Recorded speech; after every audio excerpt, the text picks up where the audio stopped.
Ondas Holdings just had a massive quarter. So let's dive into their record-breaking Q3 results. So get this, for Q3, Ondas pulled in a record-setting $10.1 million in revenue.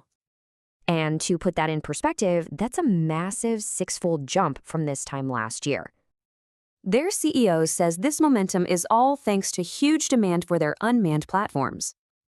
So what's the growth engine here? It's their Ondas Autonomous Systems unit, what they call OAS.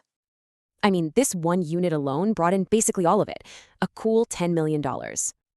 A huge part of their strategy, snapping up new tech and companies, and they're doing it fast.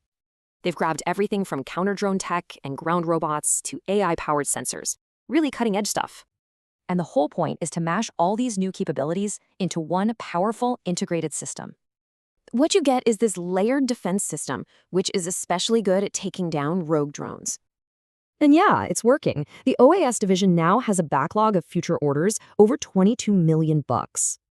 Okay, so OAS is the star right now, but Ondas Networks is busy building for the future.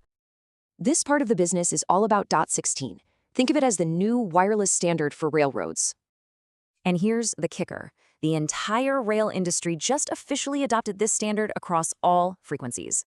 This last piece for the 160 MHz network basically locks them in for a huge multi-year upgrade cycle. And get this, the CEO says the biggest railroads are already lining up to run field pilots with them. So, a big question. How are they paying for all this? Well, the short answer is capital. They raised a staggering $855 million this year alone through equity offerings. Just incredible. They've even started their own investment arm, Ondas Capital, to scale up combat-proven tech from partners.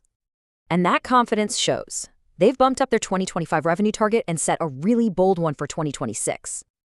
With over $840 million in cash, their balance sheet is, frankly, one of the strongest out there.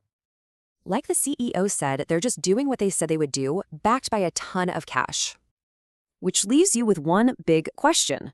Are we watching a future leader in autonomous tech being built?